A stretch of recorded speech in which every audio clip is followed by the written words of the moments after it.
मेरा जो वीडियो है वो उसी पार्ट का एक्सटेंशन है, part 2 of the Guru is always right. तो अभी बात करते हैं कि गुरु हमेशा सही होता है ना। हमने पूरी बात डिस्कस करी कि हमें अगर गुरु ने कोई सत्य कहा और वो हमें समझ नहीं आया तो हमें अपनी जर्नी पे निकलना चाहिए, और एक समय ऐसा आएगा जब हमें समझ में आएगा कि गुरु ने वो क्यों कहा था। हो सकता है कि इस दौरान में गुरु को 100 बार लगे कि वो गलत, कहीं वो गलत तो नहीं हो गए, मगर अंत में आपको गुरु को सत्य प्रूव करना होता है। ओके, कि गुरु सही थे। ये आपका कर्तव्य बनता है एज अ शिष्य कि आप अपने गुरु को प्रूव करो। अब ये आप कैसे प्रूव करते हो,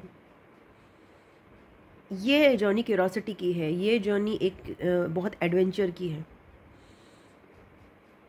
कि किसी सत्य को प्रूव करना। बिकॉज हर युग में सत्य एक अलग अलग तरीके से प्रेजेंट होता है। सत्य हमेशा एक ही रहता है मगर उसके रूप अनेक हैं, क्योंकि प्यार एक ही है मगर प्यार अलग अलग रूपों में दिखाई देता है। जैसे कि इंसान है तो एक ही आत्मा स्वरूप, मगर वो अलग अलग रूपों में दिखाई देता है। ये जितने भी इंसान हमें मिल रहे हैं वो हमारा ही एक अलग रूप है, जो हम ही अलग रूप धर के अपने आप ही को सिखाने की कोशिश करते रहते हैं।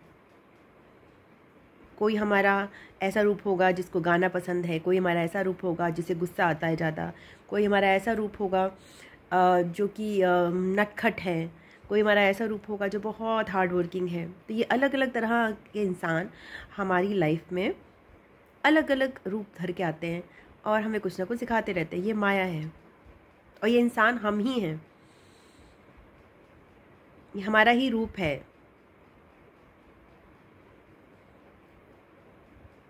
So always believe what the other. जब आपके सामने कोई पर्सन कुछ बोल रहा है, तो मेरा पॉइंट है कि गुरु इज ऑलवेज राइट, तो सामने हर कोई पर्सन आपका गुरु है। कोई पर्सन आपको कुछ दे रहा है, आपको लग रहा है कि ये चीज़ आपकी वैल्यू की है, और उसके साथ वो कुछ ऐसी चीज़ दे रहा है जो आपको ट्रिगर कर रही है। यहाँ से इस जर्नी को लेकर सपोज किसी ने आपको फूल दिया और आपको एक लड्डू पकड़ाया और साथ में एक थप्पड़ मार दिया, तो वहाँ पे उस लड्डू के लिए पहले आपको ग्रेटफुल होना बहुत ज़रूरी है, और फिर उस थप्पड़ क्यों पड़ा उसकी तलाश में आपको निकलना बहुत ज़रूरी होता है। हम लोग क्या करते हैं कि हम लड्डू को भूल जाते हैं और थप्पड़ को लेके बैठ जाते हैं, या फिर हम थप्पड़ को नेग्लेक्ट कर देते हैं और बस लड्डू खाते रहते हैं। तो हमें लड्डू के लिए थैंक यू बोलना है और थप्पड़ के लिए गुस्सा करके वहाँ से निकलना है, और अब रीज़न करना है कि लड्डू तो मिला बट थप्पड़ क्यों मिला भाई। मतलब एक्सेप्टेंस तो मिला, लव तो मिला, लव के साथ रिजेक्शन क्यों मिला। हर इंसान से हमें प्यार भी मिलता है और रिजेक्शन, एक्सेप्टेंस भी मिलता है और रिजेक्शन भी मिलता है। तो ये में हमारी टीचिंग्स रहती हैं, हमारा कर्मा रहता है। उसके साथ प्यार मिला, उसके लिए थैंक यू और ग्रेटफुलनेस बहुत ज़रूरी है।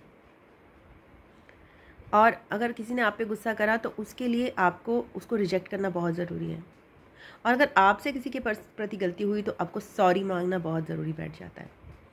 तो ये जो 3 चीज़ें हैं ना, 3 लेसन्स जो हैं आपस में, वो फॉलो करने बहुत ज़रूरी हैं। थैंक यू, सॉरी एंड तीसरा क्या था, थैंक यू कहना, सॉरी कहना एंड रिजेक्ट करना, एक्सेप्ट एंड रिजेक्ट करना। 4 लेसन्स। एक्सेप्ट करना, कोई आपको कुछ दे रहा है, रिजेक्ट करना जो आपको नहीं चाहिए, थैंक यू कहना जो आपको मिला है, और सॉरी कहना जो आपको नहीं, सॉरी कहना जो आपसे गलती हुई है।